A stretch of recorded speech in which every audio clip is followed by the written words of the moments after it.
Atšilus orams dažnas prisimena savo seną svajonę vairuoti motociklą. Jei esate vienas jų, kviečiu pasižiūrėti šį video, kuriame aptarsime svarbiausius ir įdomiausius klausimus susijusius su A kategorijos egzaminais ir praktiniu mokymu. Užteks abejoti. Kviečiu pradėti mokytis vairuoti ir šią vasarą praleisti ant 2 ratų. Prieš pradedant mokytis, jums pirmiausiai reikės apsispręsti, kurią kategoriją pasirinksite. Kategorijos yra 3 – A1, A2 ir A kategorija. Šios kategorijos skiriasi pagal motociklų galingumą ir amžių, nuo kurio galima pradėti mokytis. O nuo šių metų B kategorijos vairuotojai vyresni nei 24 metų amžiaus A1 kategorijos motociklus galės vairuoti be jokių egzaminų. Užteks baigti specialiuosius kursus. Taip pat naudinga žinoti, jog turint A ir B kategorijas galima vairuoti ir galingosius keturračius. Kurią kategoriją be pasirinktumėt, jums pirmiausia reikės išlaikyti teorijos egzaminą regitroje. Jam galima pasiruošti 2 būdais. Tai yra savarankiškai ir laikyti eksternų arba išklausyti teorijos kursą vairavimo mokykloje. Na, o po to jūsų laukia bent 10 akademinių valandų praktinio mokymo vairavimo mokykloje. Sėkmingai jį baigę, galėsite laikyti praktikos egzaminą regitroje. Tačiau yra keletas išimčių. Pavyzdžiui, jei 2 metus vairuojate A1 kategorijos motociklą, A2 kategoriją įgysite be jokių papildomų kursų, tik išlaikius egzaminus. Lygiai tas pats ir galioja, jei turite A2 kategoriją ir norite įgyti A. Prieš pradedant mokytis, taip pat pagalvokite ir apie savo išlaidų planavimą, nes kainuos ne tik kursai, bet ir pirmosios pagalbos kursai, sveikatos pažyma, papildomos pamokos, jei tokių reikės, o taip pat galbūt reikės įsigyti ir šalmą bei kūno apsaugas. Ir šiandien lankausi vienoje didžiausių Lietuvos vairavimo mokyklų ARV Auto. Kalbame su vairavimo instruktoriumi Edvardu. Sveiki. Labas. Sakykite, tai kada geriausias metas pradėti mokytis vairuoti motociklą? Geriausias metas pradėti mokytis vairuoti tai yra nuo tada, kada šauna į galvą mintis, kad aš noriu sėsti ant motociklo arba noriu jį pabandyti vairuoti, tai tada ir verta pradėti vairuoti. Taip, bet jeigu žiema, tai turbūt nepavyks, ar ne?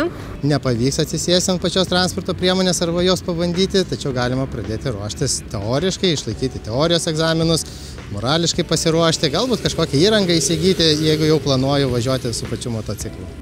Privalomas praktinio vairavimo kursas motociklo kategorijai trunka 10 akademinių valandų. Sakykite, ar visiems to kurso pakanka, ar reikia papildomų pamokų? Nuo žmogaus įgūdžių ir jo gebėjimų priklauso, ar mums pakaks 5 važiavimų. Dažnu atveju, jeigu žmogus prieš tai turėjęs patirtį, tai jam pakanka. Jeigu atsisėdo pirmą kartą už vairo motociklo, būna, kad tenka pasipraktikuoti ir dažniau. O ar tiesa, kad A kategorijos motociklai yra labai dideli ir smulkaus sudėjimo žemo ūgio žmogui gali būti tiesiog fiziškai per sudėtinga valdyti didelį motociklą? Iš pirmo žvilgsnio žiūrint ir pamačius didesnę transporto priemonę, ją pajudinus ir pasistūmus, iš pirmo žvilgsnio taip ir atrodys, kad man yra baisu. Yra žmonių, kurie nori pabandyti prieš pradedant mokslus, kaip čia atrodys. Bet tinkama laikysena, pačios transporto priemonės valdymas, paskui įtakos neturi.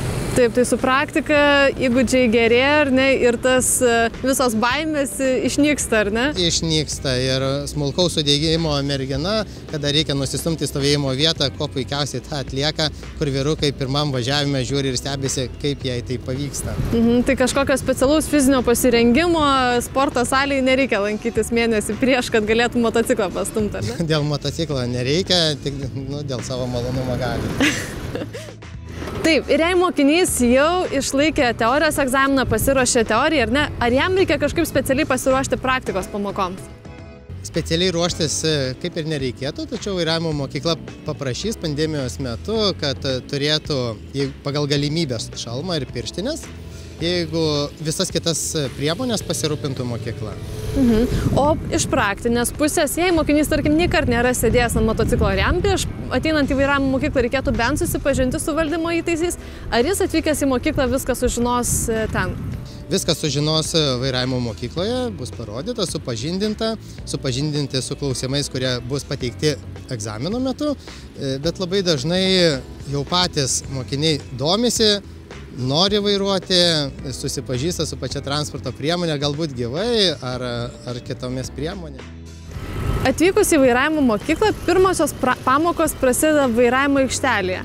Sakykite, kokia yra svarba mokymo elementų aikštelėje, jeigu mokinys turi įgūdžių, gal jis pirmiau gali važiuoti į gatvę, ar vis tiek reikia pradėti nuo aikštelės?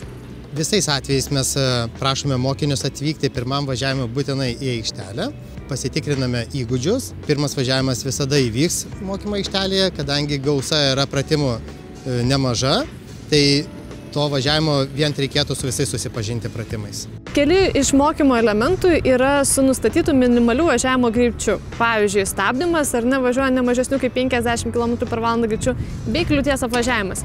Sakykite, kaip egzaminuotojas arba vairavimo instruktorius gali matyti, kokiu greičiu važiuoja motociklistas? Na, čia nuo turbūt instruktoriaus ar egzaminuotojo įgūdimo, kaip jisai gebės pastebėti transporto priemonę važiuojančią, tam tikrų kampų galbūt žiūrint ir įvertinti greitį. Tačiau yra toksai greitis einančio žmogaus greičiu važiuoti, kuris nenusakomas pačiu spidometro rodymo greičiu. Tai tiesiog šalia einančio žmogaus reikėtų mokėti laikyti lygsvarą ir lėtai važiuoti. Tai turbūt pats lėčiausias būtų čia pratimas. O regitroje galima egzaminus laikyti jų transporto priemonę arba atvykti su savo motociklu? Na, atvykti gal netiesioginė prasme, ar ne? Taip. Bet kaip yra geriau? Ar patartumėt nuomotis, tarkim, mokyklos motociklą ar pasitikėti transporto priemonę, kuri yra egzaminų centre? Taip, registruojantis į praktikos egzaminą turi laisvę pasirinkti, ar su regitros transporto priemonė laikys egzaminą, ar pateikus savo transporto priemonę. Jeigu pasirenka su regitros, nuomojasi iš regitros transporto priemonę ir atlieka važiavimą. Jeigu pasirenka su savo transporto priemonę, tada žmogus turi du pasirinkimus. Arba tiesiogiai savo transporto priemonę pateikti, arba nuomotis iš mokyklos, su kuria jisai ir atliko manevrus. Tai ačiū Jums už išsamiai atsakytus klausimus, o dabar gal tada pereikime prie pačio motociklo ir pakalbėkime apie stabdymą, nes kur kas svarbiau mokėti ne tik akceleruoti motociklą, bet ir mokėti jį saugiai sustabdyti. Taip, tai taisyklingas motociklo stabdymas. Ką svarbiausia žinoti tam, kuris pirmą kartą arba pirmuosius kartus atsisėda ant motociklo? Na, dažniausiai teorijos metu susipažįsta, kaip stabdyti motociklą, kad yra du stabdžiai, abudu reikės valdyti. Bet kuriuo atveju abiejų stabdžių valdymas bus mums svarbus. Tik reikės atskirti, kuris yra stipriau naudojamas, o kuris šiek tiek švelniau. Taip, tai stabdžiai yra priekinis ir galinis ir jie valdomi vienas ranka, o kitas kojos pagalba. Būtent priekinio rato stabdis bus valdomas ranka, taip. Galinio rato stabdis valdomas su koja. O kiek stabdymo metu svarbus bako spaudimas kojomis? Vairavimo metu, kadangi mes niekaip neturime laikytis už vairo, nei prie jo trauktis, nei nuo jo stumtis arba smarkiai gniaužti rankų, tai pagrindinis laikymasis ir bus su kojomis ir bako pagalba mes galime ir valdyti pačią transporto priemonę. Yra 3 kūno pozicijos, kurios liečia vairavimo metu motociklą. Tai yra pėdos, su kuriomis valdome pakojus ir galime pakreipti motociklą reikiamą linkme jam važiuoti.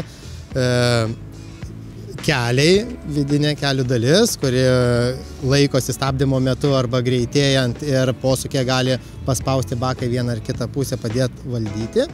Na ir šitam motocikle mums nepavyks tai parodyti, tai alkūnės.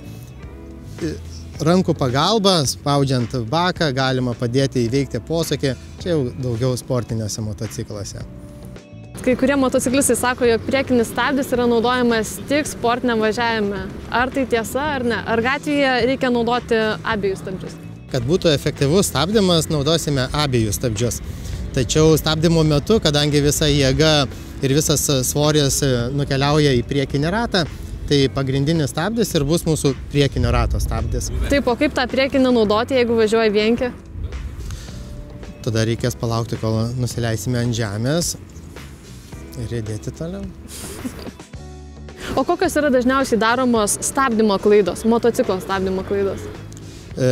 Pastebėjus kliūtį, jeigu vairuotojas supanikuoja, labai staiga spaudžia nevalingai galbūt galinį ratą ir jisai užsiblokuoja. Jeigu galinis ratas užsiblokuoja, turime slydimą. Kitas atvejis gali būti, kad galbūt išgąstis laimėjo ir vairuotojas staiga spaudžia iš visų jėgų priekinį ratą. Tokiu atveju gali būti ir virtimas per priekinį ratą. Šiuolaikiniai motociklai turi ABS sistemą, kuri tai padeda išvengti. Ir dar turbūt svarbu stabdymo metu ir žvilgsnio koncentracija, ar ne? Kad nesusifokusuoti tiesiai į kliūtį, o stengtis ją apvažiuoti, ar ne? Motociklo valdyme tas yra pagrindinis dalykas, kad mes negalime žiūrėti į konkretų tašką, visą laiką ieškoti galimybę, kur apvažiuoti. Kada pradedam ieškoti galimybių, tada ir vairuojame tas galimybės. Tai palinkėjimas nežiūrėti į pavojų, o stengti surasti, kur mes galime saugiai apvažiuoti. Ir dar girdėjau, kad yra du mokymosi tipai. Vienas mokymosi tipas stengtis išvengti kliūties, o kitas tipas yra mokėti taisyklingai nugriūti. Kaip mokote jūs? Mes stengiamės, kad tų nuvirtimų nebūtų arba numatyti galimybės, koks mūsų pavojus laukia. Tai linkėtume, kad nebandytume apsaugų veikimo priemonių, o tiesiog saugiai vairuoti. Tai linkim visiems saugių kelionių ir jei turite svajonę vairuoti motociklą, galbūt šiemet yra tai puikus metas tą padaryti.